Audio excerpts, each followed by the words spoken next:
Attendez 2 secondes, je suis pas prêt. Là. Alors.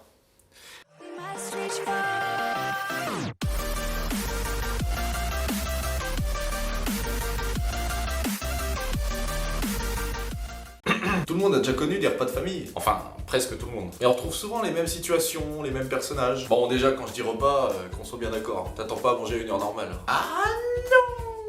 Bon, toi t'arrives, t'as pas mangé depuis la veille pour bien rentabiliser le déplacement. Sauf qu'on va pas passer à table avant 15h. Du coup, bah tu défonces les gâteaux apéro. Alors avant ça, il y a la première étape. Faut saluer tout le monde. Et selon l'importance du repas, tu vas croiser des membres plus ou moins éloignés de ta famille. Bonjour! Oh là là, t'as bien grandi, dis donc. Ah bah oui, c'est normal. Alors les études, ça va? J'ai arrêté il y a 4 ans. Ah, c'est bien. Et les amours? Cette phrase, tout le monde la connaît, tout le monde la redoute. Personne ne sait quand ni comment, mais tout le monde sait que ça va finir par tomber. On y reviendra. Donc, on passe à l'apéro.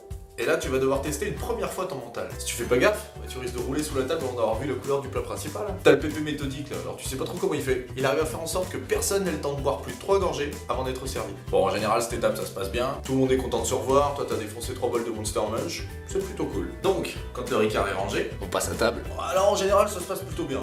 Les plats arrivent au fur et à mesure, bien arrosés de vin de toutes les couleurs. Toi, t'as tellement attendu ce moment, tu pioches 4 fois dans chaque plat, tu te remplis bien la panse. Tu croyais que c'était fini, hein? Pas du tout. Au moment où tu commences à avoir la goutte au front, que t'as déjà enlevé 2 trous à ta ceinture. Deuxième tournée. Après le gratin, on attaque la viande chaude, la viande froide, les fruits de mer, Alors, les amours?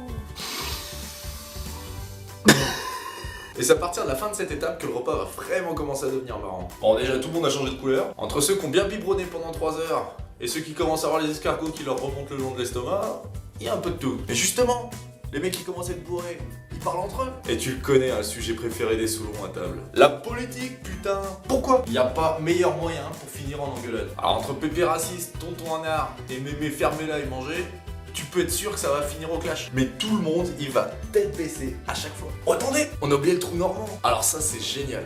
Tu connais? Alors quand t'as plus de place pour manger le reste, on te file une boule de glace, une bouteille de digestif, t'arroses jusqu'à que les vapeurs te débouchent les sphincters, et tu gobes le tout en faisant semblant de pas perdre tes molaires. Au fait, les amours? Oh le fromage tu connais, hein, ça pue, c'est arrosé de rouge, il manque toujours du pain.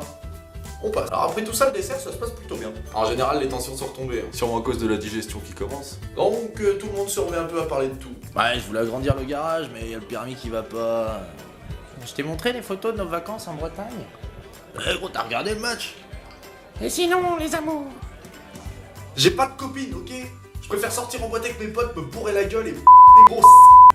D'accord. Et elle s'appelle comment? Bon, et après, selon les cas, ça peut finir en apéro à rallonge, en pétanque nocturne, en méga sieste. Mais ce qui est sûr, c'est que pour tout le monde, Tu nous présentes ta chérie?